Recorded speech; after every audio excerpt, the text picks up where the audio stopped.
katakan pada kanan kirinya, you are love. Kita memasuki, oh iya, tadi kata Tito kalau nggak salah first timernya ini ada banyak ya. Siapa yang baru pertama kali datang ke sini boleh angkat tangannya. Wow, welcome to the family. Welcome to the family.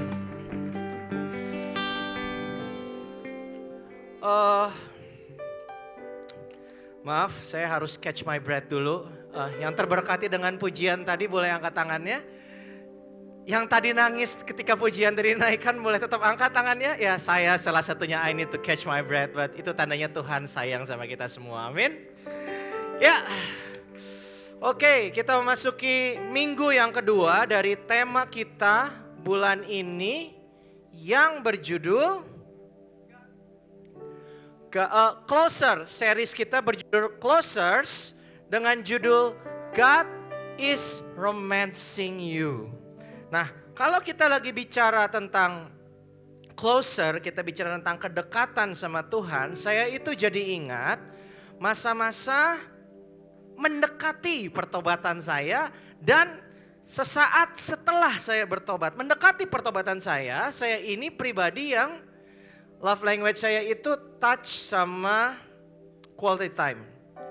Jadi dulu sebelum saya mengenal Tuhan, saya tuh gak bisa sendiri di kamar.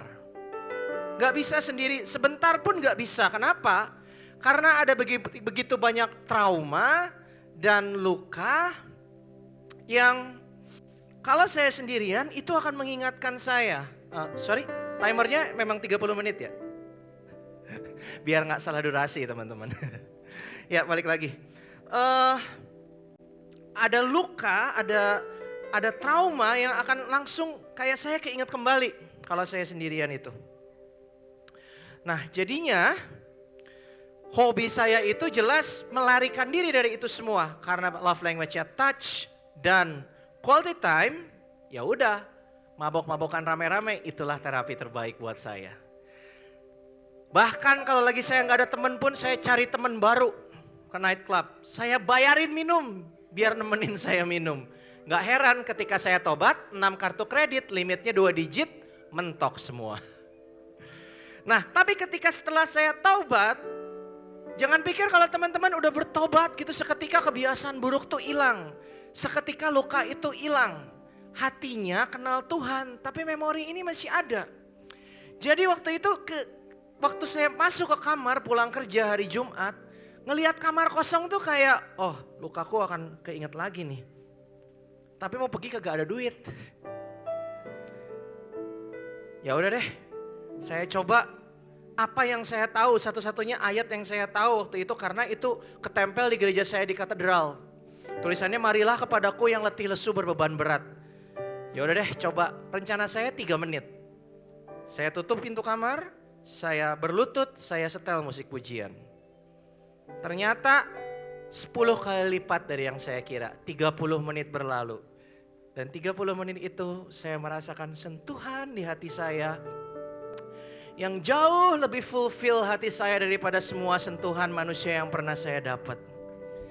Lalu ketika saya buka Alkitab saya untuk pertama kalinya di kamar, biasanya baca ayat tuh gak ngerti, saya mendapatkan quality time saya sama Tuhan. Saya dapetin seperti ayat-ayat ini berbicara, mengafirmasi saya, menuntun kehidupan saya yang tadinya saya gak ngerti jadi gak ngerti. Makanya dari tadinya 3 menit, 30 menit kok ini kayaknya fulfill banget ya. Lanjut lagi, beres-beres setengah 4 pagi night club udah tutup semua. Itulah saat teduh pertama saya, saat pertama kali saya merasakan betapa intim sama Tuhan itu bisa benar-benar memenuhi hati kita. Singkat cerita, Tuhan tuntun saya untuk selesaikan hutang saya. Waktu utang itu udah kecil 1/4, udah ada modal nih buat ngedugem kan ceritanya kan. Tapi ketika saya mau seneng-seneng gitu ya, hey, I don't want it anymore. I found a better one. Ini sesuatu yang lebih fulfill hati saya. Saya tinggalkan kehidupan lama saya bukan karena saya takut dihukum sama Tuhan. Tapi I found a better one. And a better one, a better healing, a better healer punya nama. Namanya Yesus. Dan Yesus itu ada di sini juga untuk saudara. Dan keintiman yang Dia sediakan buat saya, Dia akan berikan juga pada saudara. Are you ready to get blessed by the words of the Lord today? Anda siap untuk diberkati dengan kebenaran firman Tuhan hari ini? Mari kita awali bersama-sama dengan mendoakan doa favorit kita di dalam nama Bapa dan Putra dan Roh Kudus. Amin. Kita baca bersama-sama dengan iman. Today I receive all of God's love for me. Today I open myself to the unbounded, limitless, overflowing abundance of God's universe. Today I open myself to God's blessing, healing and miracle. Today I open myself to God's word, so that I become more like Jesus every day. Today I proclaim that I am God's powerful champion. And because I am blessed, I'm blessing the world. In Jesus' name. Angkat tanganmu, kita hormati bersama kebenaran firman Tuhan. Sing it together, church.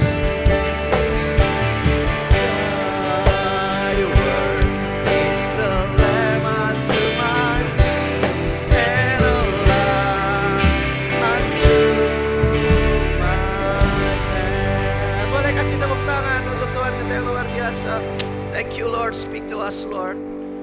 Firman Tuhan hari ini diambil dari kitab Imamat pasal yang ke-7 ayat 37 sampai 38. Dua ayat aja. Kita baca bersama-sama yuk. Itulah hukum tentang korban,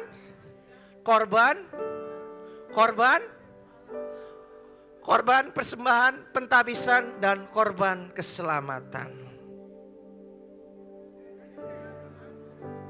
Yang diberitakan Tuhan kepada Musa, pada penyimak ya, di atas gunung Sinai, pada hari Tuhan memerintahkan kepada orang Israel mempersembahkan persembahan mereka kepada Tuhan di padang gurun Sinai. Apa hubungannya korban-korban dengan keintiman sama Tuhan? Kalau saya jelaskan sekarang, kita nggak duduk-duduk. Mari kita siapkan hati kita. Bapa di dalam surga, kami bersyukur hari ini kebenaran firman-Mu akan diberitakan. Hadirlah Allah Roh Kudus, meteraikan mulut hamba gak punya kuasa, hamba gak punya hikmat, semua berasal daripadamu. Sembunyikan hamba di balik kaki salib-Mu, biar hanya Yesus dan Yesus yang didengar dan yang nampak oleh umat di sini. Gemburkan hati setiap umat, supaya firman yang ditabur sungguh boleh mengubahkan kehidupan kami semua. In Jesus name we pray. Mari kita angkat tangan kita dan hormati kebenaran firman Tuhan. Thy word is a lamp unto my feet and a light unto my path. Sebelum duduk, katakan pada kanan kirinya, God will touch you today. Yeah. Apa hubungannya 5 macam korban tadi? Anyway, ini kitab Imamat ini salah satu kitab yang bikin saya dulu sempat hampir berhenti baca Alkitab. Kejadian rame, Keluaran masih rame. Udah bangun-bangun bait Allah, udah pusing nih hasta-hasta. Buka Imamat dari pasal pertama. Resep Wagyu guys. Apa hubungannya korban ini dengan kedekatan dengan Tuhan? Bisa kita temukan di kitab Imamat kalau seperti yang 3 hal. Yang pertama, seperti yang Julio ceritakan minggu lalu, kita harus lihat ini sebagai kesatuan dari Kejadian, Keluaran, Bilangan, dan Ulangan. Gak bisa dilihat berdiri sendiri. Yang kedua, Gereja Katolik mengajarkan ngebaca perjanjian lama itu harus dari kacamata perjanjian baru. Dari kacamata Yesus. Yang ketiga, mau perjanjian lama, perjanjian baru, kalau dibaca harus bacanya bareng-bareng. Sama pribadi yang menginspirasi penulisan kitab-kitab ini, yaitu sama Roh Kudus. Kalau nggak dibarengin sama Roh Kudus, kita bisa apal depan belakang, ujung-ujungnya kita cuma jadi orang Farisi. Apal ayat dipakai buat nembak orang. Ayat ini bukan buat nembak orang, bukan buat nembak diri sendiri, bukan. tapi mengajar, mengubahkan kehidupan kita supaya semakin sejalan dengan rencana Tuhan. Amin. Nah, gimana caranya menginterpretasikan imamat ini? Karena judul seriesnya God is Romancing You, saya pakai contoh drama-dramaan deh. Saya pakai nama istri saya sendiri, karena bakal awkward banget kalau saya akan mengucapkan apa yang akan saya ucapkan kalau nggak pakai nama istri sendiri. Ceritanya kira-kira gini deh, terserah kalian mau nilai ini drama Indosiar, drama Bollywood, atau drama Korea. Ceritanya Tuhan ngomong sama Lisa, Lisa, kamu aku ciptakan itu benar-benar untuk aku. Untuk hidup bahagia bersama aku selama-lamanya di taman yang indah ini. Nah, awal dramanya gitu, manusia diciptain buat sama Tuhan. Tapi kalau kamu memilih untuk pergi, aku akan lepaskan kamu walaupun dengan berat hati. Manusia jatuh dalam dosa nih. Kayak drama kan, ditinggalin tuh cowoknya. Walaupun sebenarnya kalau pergi hidup kamu tuh jadi susah. Tapi aku akan mendampingi kamu. Tuhan mendampingi tuh walaupun manusia sudah jatuh dalam dosa. Tapi di satu titik, Lisa, kamu udah gak akan bisa kemana-mana lagi. Karena dunia udah terlalu jatuh dalam dosa. Bangsa Israel dijajah sama bangsa Mesir. Ketika masa itu tiba, aku yang mencintaimu akan mengejarmu. Jadi ini ceweknya udah diputusin, cowoknya ditinggalin, ceweknya kena masalah, cowoknya yang nyusul. Dikejar tuh ceweknya. Akan kubawa kau kembali ke taman yang indah. Kalau kamu gak mau di taman yang itu, gua bikinin taman buat lu. Nah, Tuhan nyusul bangsa Israel ke Mesir, nunjukin Tuhanlah yang ambil langkah inisiatif menjemput kita. Dia bawa bangsa Israel keluar dari Mesir, lalu dia bikin bait Allah. Itu Tuhan bikin taman, itu Eden yang baru. Tapi ketika kita udah bersama, ini cowok ceweknya udah sama nih, udah bareng-bareng. Kamu tidak mengenal aku seperti aku mengenal kamu. Ceweknya itu gak kenal sama cowoknya, manusia gak kenal sama Tuhan. Ketika Tuhan udah di tengah-tengah mereka, tinggal mendirikan bait Allah, pakai Musa dikasih. Manusia gak kenal, gak tahu caranya berelasi sama Tuhan yang Maha Kudus dan gak kelihatan. Jadi si cowoknya ini ceritanya, aku akan ajarin kamu supaya kamu kenal aku. Supaya kamu bisa berelasi sama aku. Itu kitab Imamat. Tuhan ajarin bangsa Israel gimana berelasi sama dia. Ini yang menarik. Dengan cara yang kamu ngerti, kata cowoknya. Kenapa Tuhan pilihnya korban-korban bakaran? Karena itu cara yang orang Israel ngerti. Karena mempersembahkan korban, itulah cara bangsa penyembah berhala pun beribadah. Bukan kayak Tuhan sengaja milih harus itu. Tuhan itu so humble. Tuhan itu relevan. Wih, value-nya LOJF itu udah dipakai dari zaman dulu, guys. Tuhan menyesuaikan dengan apa yang bangsa Israel tahu. Gimana caranya berelasi sama pencipta, sama dewa.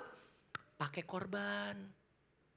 Itu yang kedua. Alasan utama yang berikutnya adalah ritual korban ini Tuhan pakai untuk jadi prototipe. Untuk menggambarkan satu korban penebus yang benar-benar akan bisa menghubungkan manusia dengan Bapa di surga yang Maha Kudus, yaitu prototipenya Yesus itu yaitu kambing, domba, lembu yang harus disembelih. Nah, itu kilasan cepat tentang kitab Imamat. Diawali dengan ritual korban karena itu cara yang bangsa Israel tahu. Jadi Tuhan mulai dari situ. Penyembah berhala pun mempersembahkan korban ke dewa-dewanya. Mereka ditinggal di negara Mesir. Bangsa Mesir nyembah Tuhannya, nyembah dewanya pakai korban. Ya udah, Tuhan komunikasi dari cara yang bangsa Israel tahu dulu. Tapi dia memberikan makna yang lebih mendalam. Makna yang lebih mendalam dari ritual korban yang Tuhan ajarkan di kitab Imamat. Itu yang akan kita kupas hari ini. Ada 5. Mudah-mudahan cukup waktunya. Harus cukup waktunya, gak pakai mudah-mudahan. Cukup dalam nama Yesus. Amin. Nah, kita lihat. Sebelum kita sebelum kita lihat makna dari kelima macam korban ini, inilah ayat paling penting untuk memahami makna ritual korban itu. Imamat 1 ayat 4, kita baca sama-sama, lalu ia harus meletakkan tangannya ke atas kepala korban bakaran itu. Sehingga baginya persembahan itu diperkenan untuk mengadakan pendamaian baginya. Ini ayat kunci untuk mempelajari makna ritual korban. Semua korban yang mau disembelih, yang mau dibakar di mezbah Tuhan di kemah pertemuannya Musa. Waktu itu mereka kan lagi bukan healing ya, lagi traveling di padang gurun kan. Kemahnya bisa dipindah-pindah, depan kemahnya itu ada mezbah. Nah, kalau bangsa Israel mau berelasi dengan Tuhan, mereka tuh harus bawa korban. Ketika mereka bawa korban, mereka harus letakkan tangannya di atas kepala korban itu. Pada masa itu, kalau kita mau mengorbankan sesuatu, kita letakkan tangan kita di apa yang kita korbankan, itu adalah suatu simbol. Yang artinya, this lamb, this cow, domba, sapi, kambing apa? Goat ya. This goat is me. Nih, tumpang tangan, ini jadi aku. Dibawa, disembelih, dibakar. Tandanya kalau mau berelasi dengan Tuhan, harusnya disembelih dan dibakar siapa? Kitanya. Tapi kan gak mungkin ya, bunuh diri. Tuhan juga gak mau, jangan mati kata Tuhan. Simbol aja, simbol tuh bawa tuh. Jadi bukan Tuhan Allah Israel tuh demen makan wagyu ya. Bukan. Simbol aja nih, simbol. Nah, karena domba ini ketika dia tumpang tangan ke domba ini adalah aku. Apa yang harus dilakukan di domba ini sebenarnya merepresentasikan apa yang sebenarnya Tuhan mau sampaikan lewat 5 macam korban persembahan ini. Kita lihat ya satu-satu, ini bukan sekedar Bible study, ini akan aplikatif dan relevan untuk kehidupan kita. Amin. Ya, kita lihat korban yang pertama, ini adalah namanya korban bakaran. Di Imamat 1 ayat 7 sampai 9, diterusin aja ayatnya. Terusin sampai habis. Nah, berhenti di sini. Jadi inilah satu-satunya korban bakaran di mana si kambing, domba atau sapi itu harus dibakar seluruhnya. Jadi kulitnya diambil, mau lemak, mau jeroan, mau apa, pokoknya bakar sampai habis seluruhnya. Ingat, kita taruh tangan kita ke atas si kambing, si domba, disembelih, dibakar seluruhnya. Berarti menunjukkan apa? Menunjukkan Tuhan yang ingin seluruh hidup kita dipersembahkan sama Dia. Itu cara ngelihat dari kacamata perjanjian lama. Tapi di perjanjian baru kita belajar Dia adalah seorang Bapa. Bukan yang hidup lu siniin. Bapa gak gitu.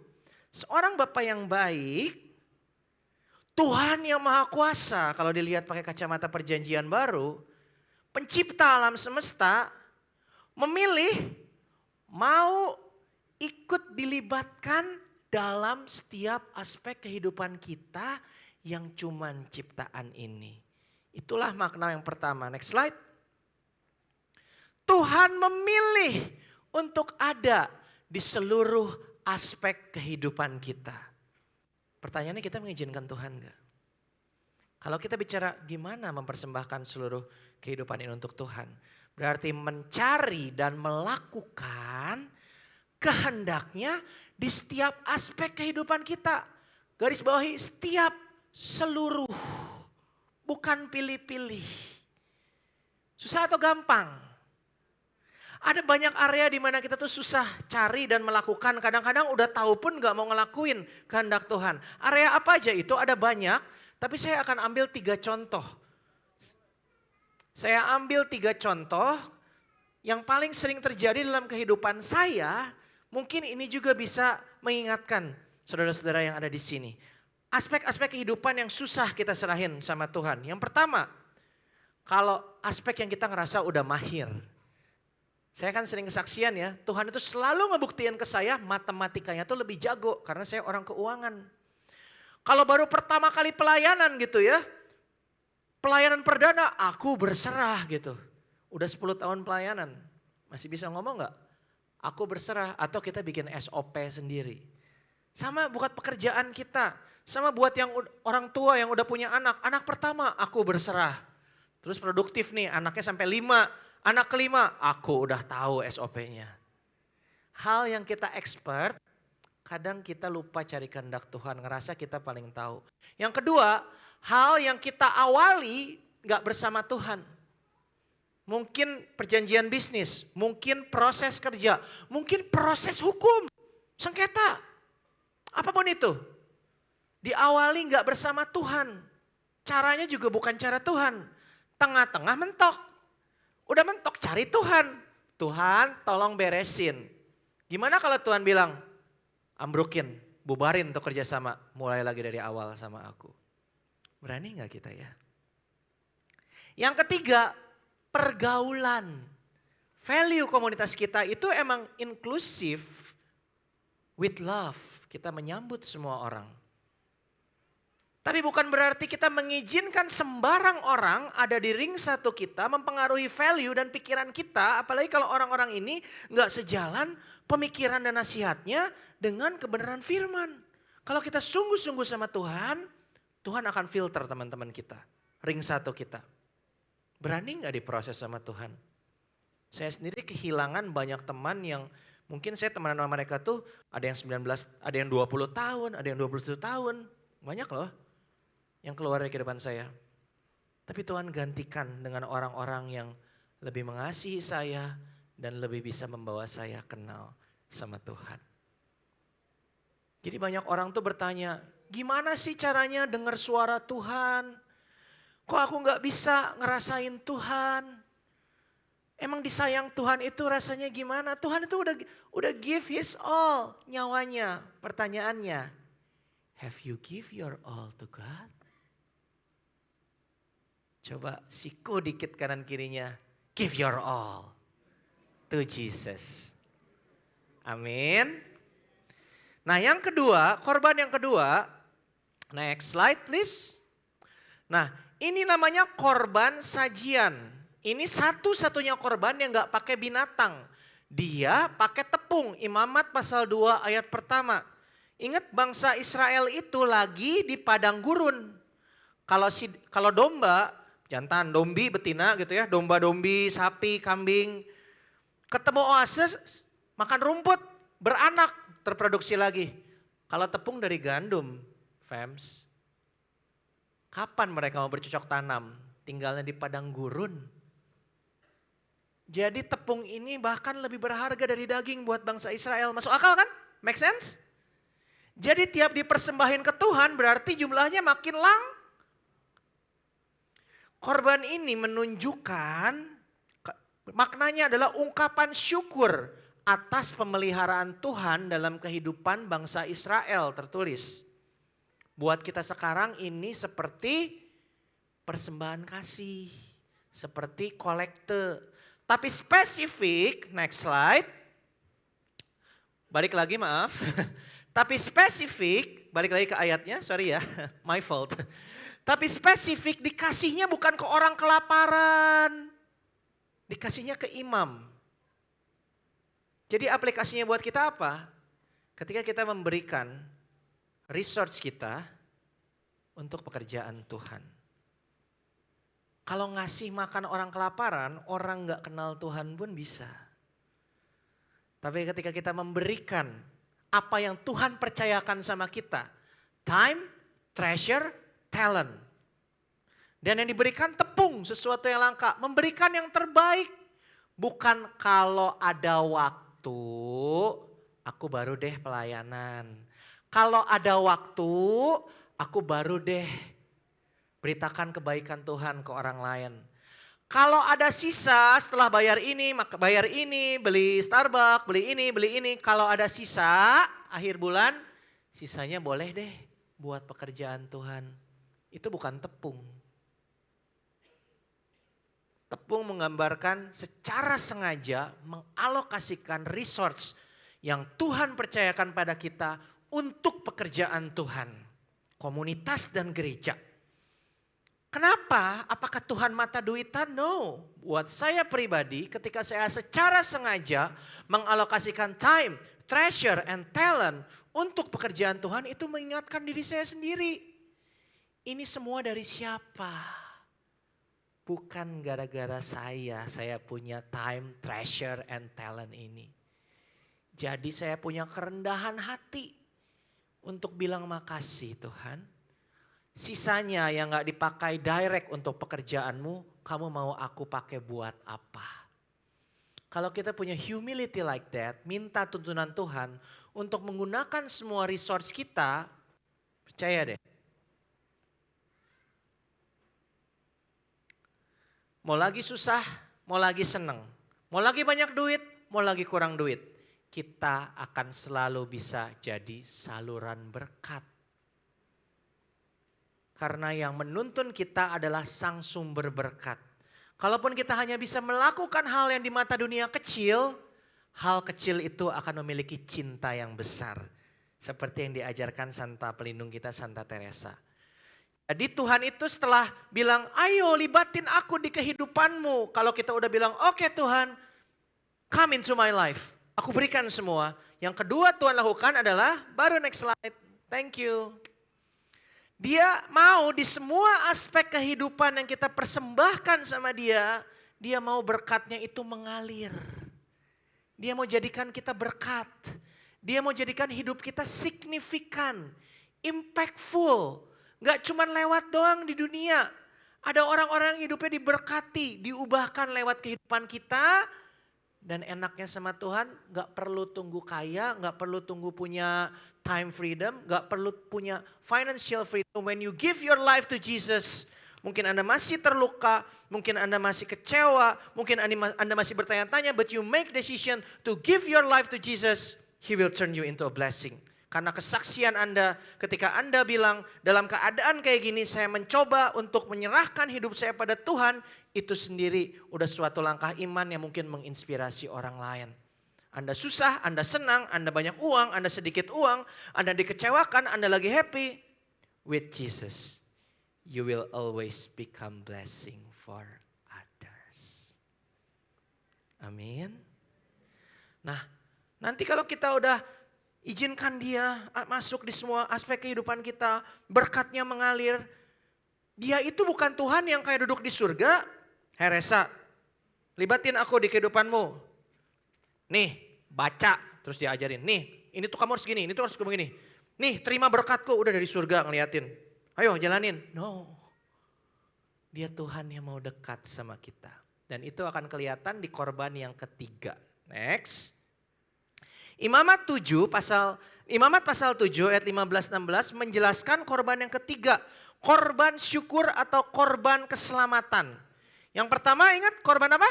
Bakaran, dibakar seluruhnya. Yang ini beda, yang kedua bukan hewan, tepung.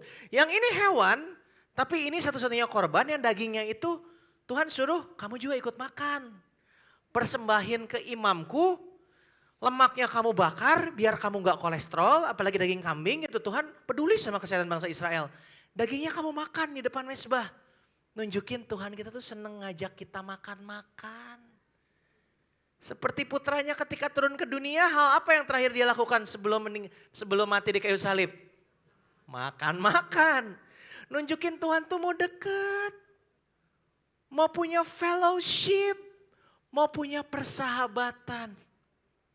Dia bukan Tuhan yang cuma mau nongol menjamah Anda di sini, di feast, di ekaristi, atau di kegiatan-kegiatan yang sifatnya rohani. Dia mau ada di sepanjang hidup kita.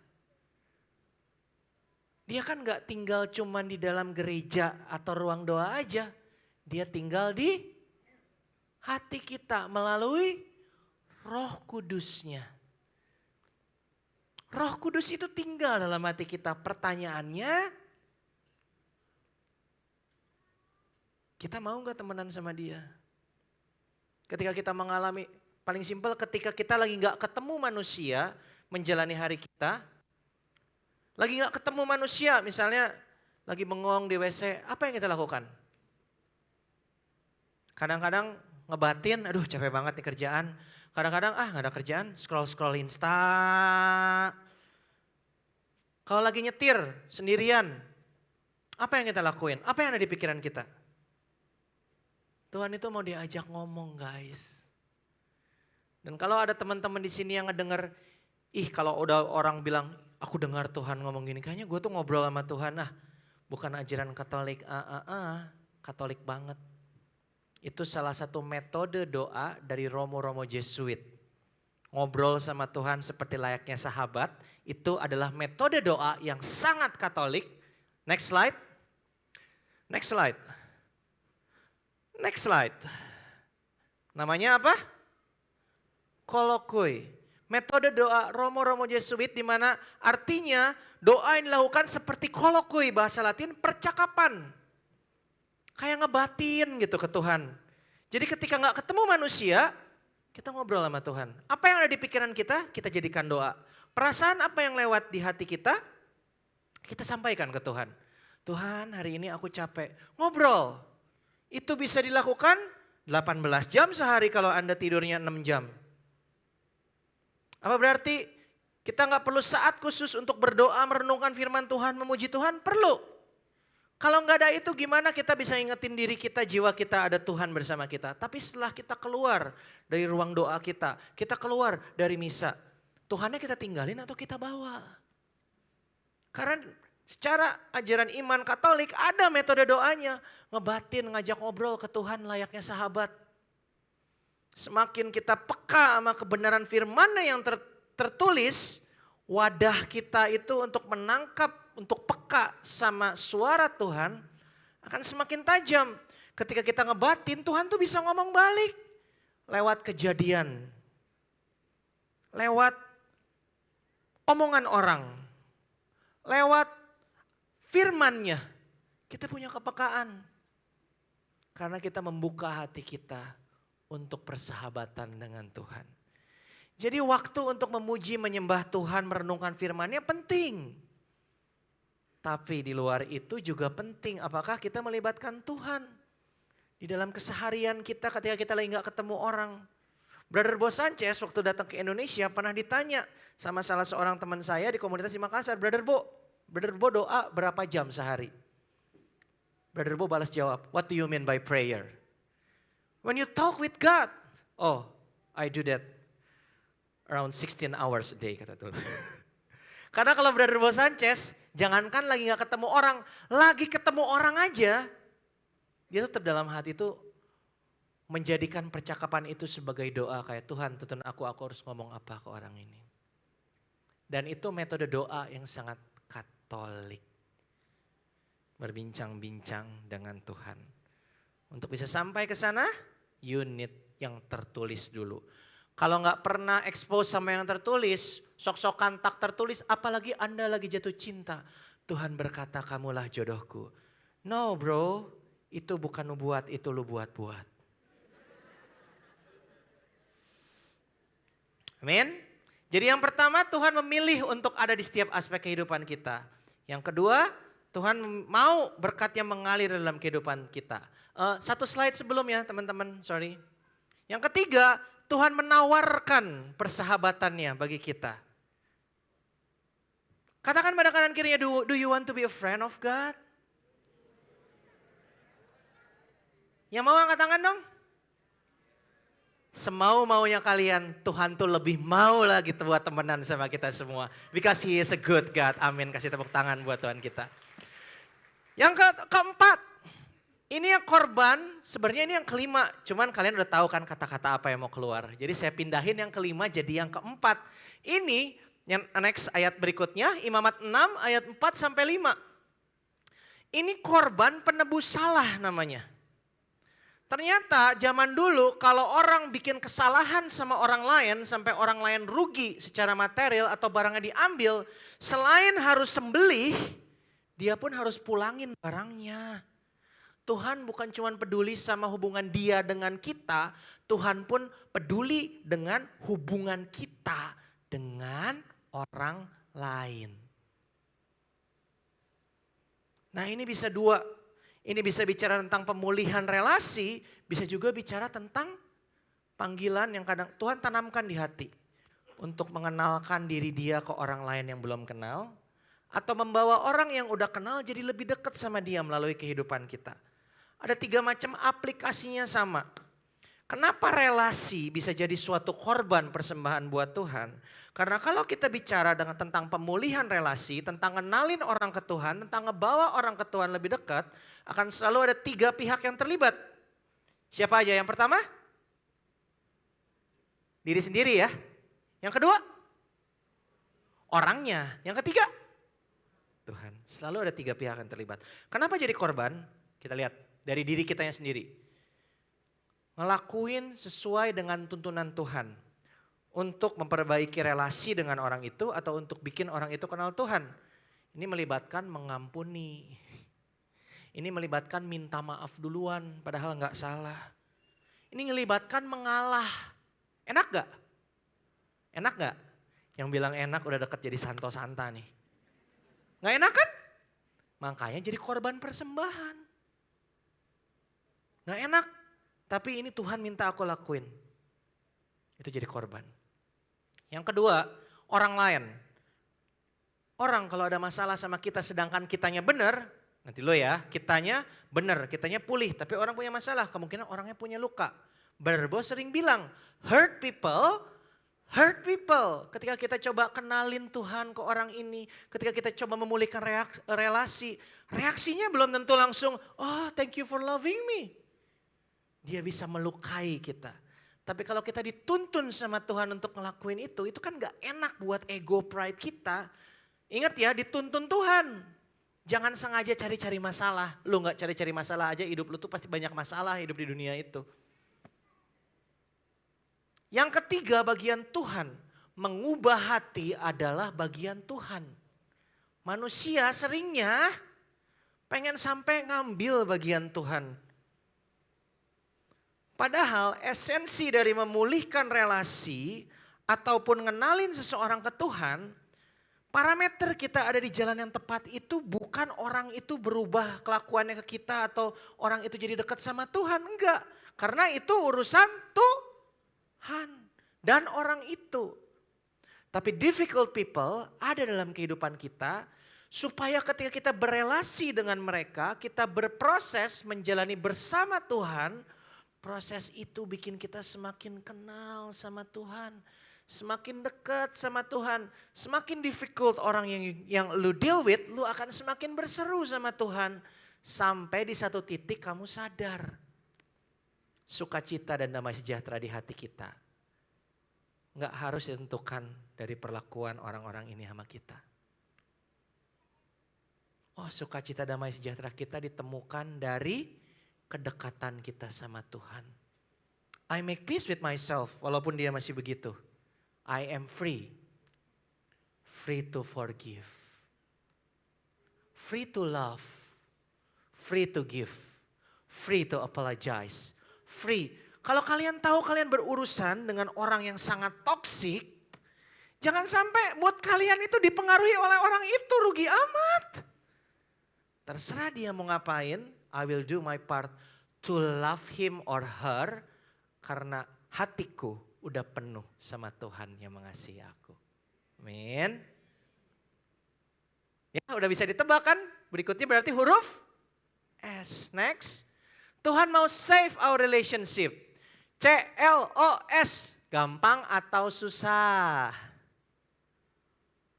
Siapa yang bilang gampang?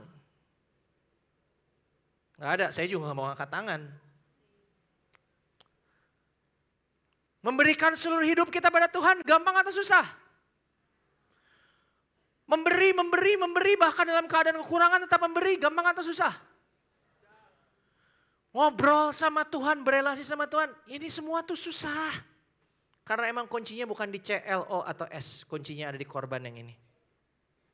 Ini yang poin terakhir. Ya, Tuhan mau menghapus, ayatnya, Imamat 4 ayat 20. Korban penghapus dosa. Manusia gak bisa berelasi sama Tuhan, period. Karena ada kecenderungan berdosa dalam diri kita. Itu sebenarnya mau Tuhan tunjukin lewat kitab Imamat. Bahwa dia adalah Maha Kudus. Dia mau manusia dekat sama dia. Tapi manusia gak akan bisa berelasi sama Tuhan. Tanpa harus ada yang jadi korban. Harus ada satu korban yang dipersembahkan untuk menghapus dosa dulu. Supaya manusia bisa berelasi. Dulu itu dilakukan oleh lembu. Tapi di perjanjian baru, satu pribadi itu turun. Lewat kehidupannya dia menunjukkan hidup seperti apa sih yang dipersembahkan sama Tuhan seluruhnya. Lewat ajaran dan pelayanannya dia menunjukkan hidup seperti apa sih yang bukan self-centered yang dia ajarin. Hidup menjadi saluran berkat, terkonek sama sang sumber. Menjadikan dia saluran berkat terus menerus lewat ajaran dan pelayanannya. Lewat kelahirannya ke dunia dia menunjukkan dia Tuhan yang mau dekat. Pencipta alam semesta jadi bayi gak berdaya di palungan. Tumbuh bersama manusia. Karena dia menunjukkan aku Tuhan yang mau dekat sama kamu. Lewat kematiannya dia memulihkan relasi antara kita dengan Bapa kita di surga. Anda ingin relasi Anda dengan orang sekeliling Anda dipulihkan? Pulihkan dulu relasi Anda dengan Bapa melalui Yesus. Setelah itu all things will follow. Dan lewat kebangkitannya dia menunjukkan, akulah kata Tuhan pribadi yang sanggup mengalahkan dosa dan maut. Dan kalau kau izinkan aku masuk ke dalam hatimu, aku bisa mengubahkan kehidupanmu. Aku bisa jadikan kamu pemenang atas lukamu sendiri, atas traumamu, atas kesepianmu, atas sakit penyakitmu, atas semua dosa dan kesalahanmu. We will win this together because I'm in you, kata Tuhan. Dan pribadi itu punya nama Yesus Kristus. Dia mengasihi saya, dia pun mengasihi saudara juga. Can you give big hand for our Lord Jesus Christ? Jadi korban yang terakhir adalah korban penebus dosa. Dan inilah kuncinya. It start with receiving Jesus in your heart. Transformation itu bukan ngelakuin CLOS, lakuin dulu semua. Baru kata Tuhan, oke, this time Anda berhak lepas dari dosa Anda. No, Tuhan bilang, datang apa adanya dirimu. Come as you are, I love you. Dan ketika kita menerima dia masuk dalam hati kita, Roh Kudus sudah ada dalam hati kita sejak kita dibaptis. Tapi berapa dari kita yang mau meresponi Roh Kudus? Saya undang tim pemusik maju ke depan. Kalau kita berkata ya, Jesus have my life. CLOS ini jalan sendiri. Semakin lama dia akan bawa kita semakin dekat. Hidup seperti apa sih dekat sama Tuhan ini? Saya akan tutup dengan satu kesaksian fresh yang baru saya alami. Brother and sister, di LOJF kita ini sama-sama diajarkan, gak ada pelayan Tuhan yang sempurna. Bukan minister yang save the ministry. Ministry save the minister. Saya juga manusia. Saya juga punya momen rapuh. Saya juga punya momen goyah. Saya juga bisa vulnerable. Dan saya baru mengalami ini selama 2 minggu kemarin. It's a brutal week. Diawali dari kayak semua terjadi di minggu yang sama. Sampai di titik hari Selasa itu, saya tuh udah mikir, kalau sampai besok kayak gini, aku mau kontak MD, mau cerita, mau minta didoain.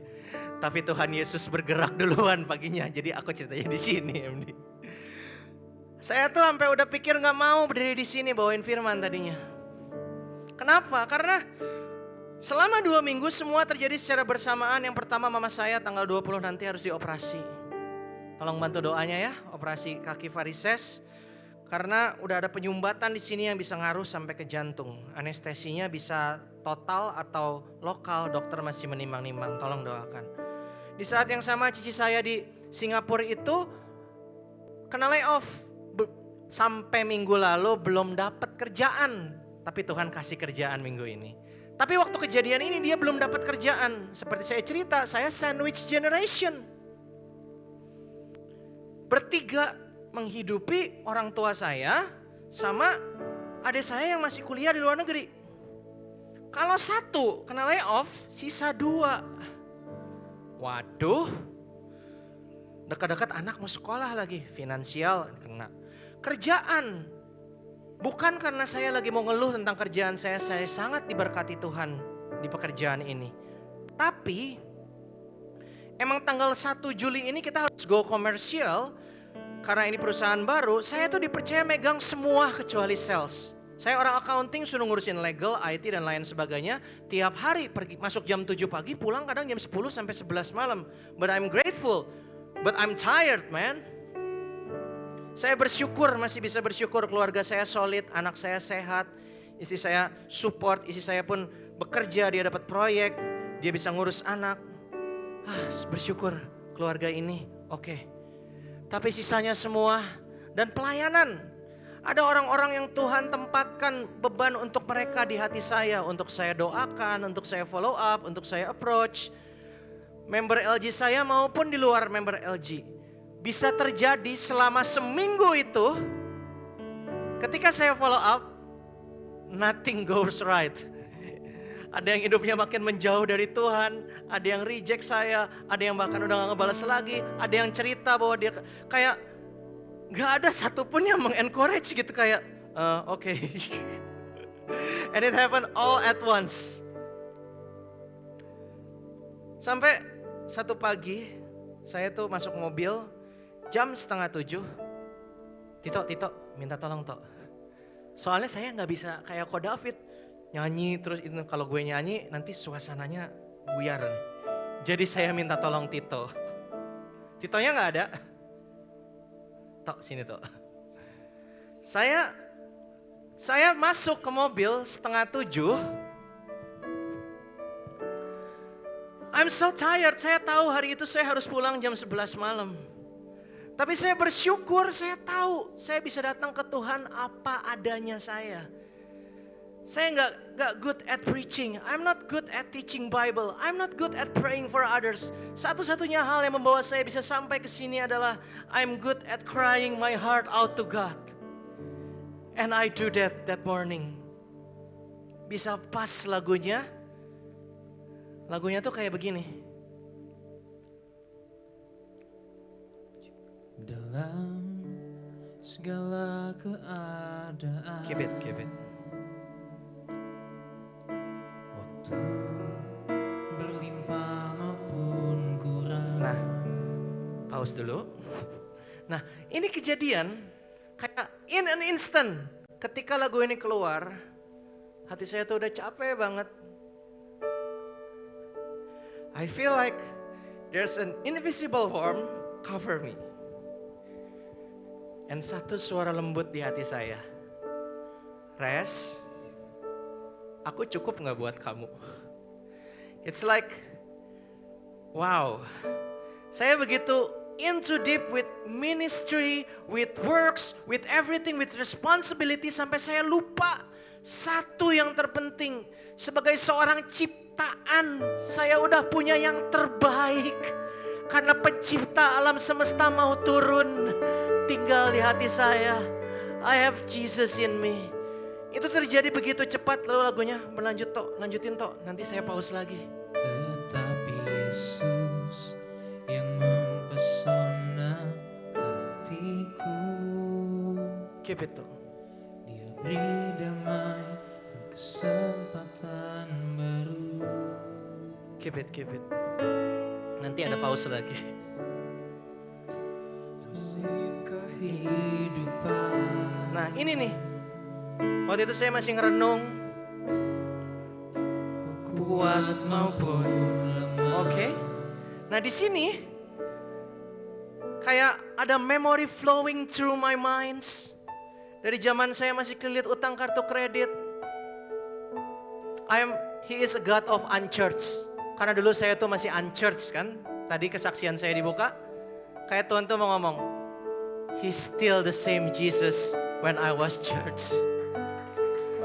Dia ada waktu saya miskin. Dia ada waktu saya nikah, tiba-tiba dia berikan uang cukup untuk nikah. Dia ada waktu saya lemah, masih jatuh bangun dalam dosa. Dia ada ketika saya kuat, berdiri di sini pun bukan kuat dengan gagah perkasa saya sendiri. It's Jesus. Dia ada dulu, dia ada sekarang. Dia punya nama, dia Yesus yang selalu sama, yang mengasihiku. And today he tell you, like he told me during that day, am I enough for you? Apakah pribadiku satu-satunya pribadi yang bisa mempesona hatimu? When I say yes God, you can have it all. You can have it all. Kamu bisa ambil semua Tuhan, karena hanya ada satu yang cukup buat aku, namanya Yesus. And that same Jesus is standing here. Tangannya terbuka, karena dia adalah Tuhanmu juga. Kalau dia bisa peluk aku waktu itu, dia pun bisa peluk Anda hari ini. Kalau Anda tahu itulah Anda yang dipanggil oleh dia. Boleh kita bangkit berdiri, and let's sing this song together.